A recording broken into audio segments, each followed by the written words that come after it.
in early middle school, at the end of sixth grade, I began to have a number of health issues.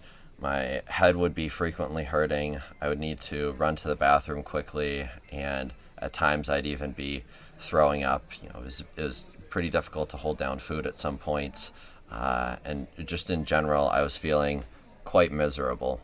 After missing a majority of the end of my sixth grade year, my parents started throwing everything they could at the wall. I just felt miserable, and we started trying things. We went through a method where you slowly eliminate things from your diet. Because this was mostly digestive issues, right? Yeah, it was primarily digestive.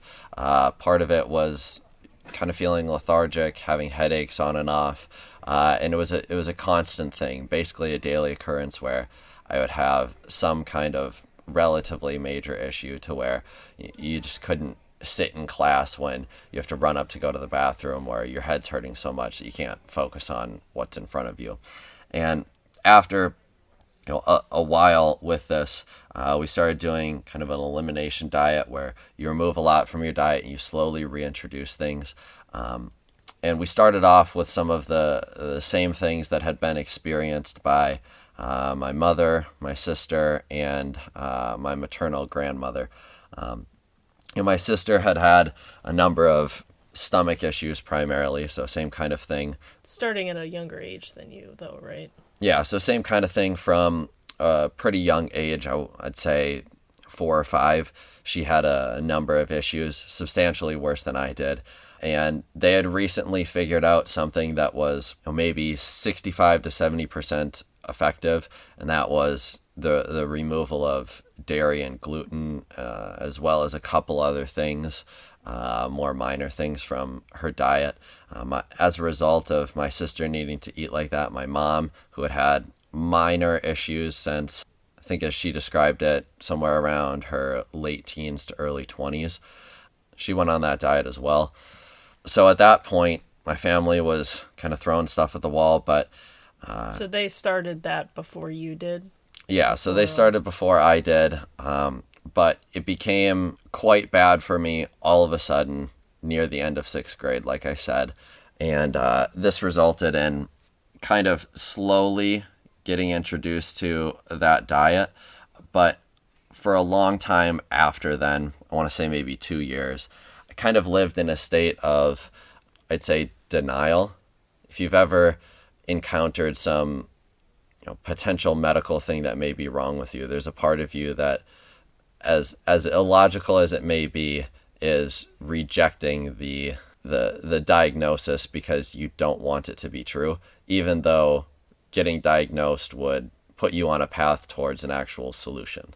So for maybe 2 years following that, I was 1 foot in, 1 foot out, maybe only doing it 65, 70% of the way. And as a result, instead of frequently every single day having issues, it was whenever I would kind of quote unquote cheat or deviate from that diet, there would be like one day, let's say, where I wasn't feeling great or had some stomach issues. And everyone knows how much of a breeze middle school already is for everyone. How much confidence you have and how good you feel about yourself in middle school. Just normally. Yeah, and it's definitely made better when you're eating food that's radically different than everyone else around you, opening it up at the lunch table and people kids are commenting on it. Yeah, it's wonderful. Yeah. And I'm not trying to say that this, my middle school experience was uniquely bad or horrible. No, that's but what middle school is for everyone. Yeah, it's just kind of the nature of middle school. So you were 60-70% in for a couple years. Yeah. And then there was just one day where I sat down, and it was after one night where it was just particularly bad. I was feeling just horrible.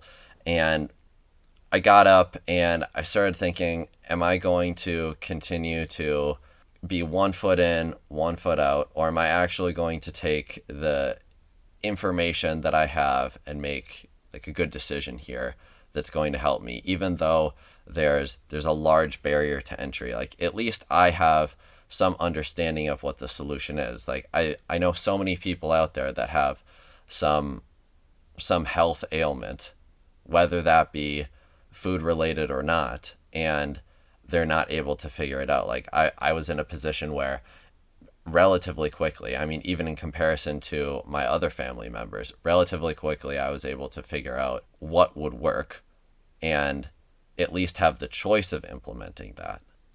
And after thinking it over for a while, I just decided that I was going to accept that this was just something that I was going to have to live with and have to deal with. And, that wasn't fun. And there was a point where you're kind of, John Deloney from the Ramsey Network talks about this, where when something radically changes in your life, it kind of feels as if you've suffered a loss of sorts, almost like something's died. And what's died is your past dream, your past vision of a future. And as silly as it sounds, like that dream of a given future can adhere to and speak to all sorts of different things. So there was a period of like almost mourning of the future that I wouldn't just get to eat normally like whomever. I wouldn't just be able to walk into a restaurant and order whatever I wanted.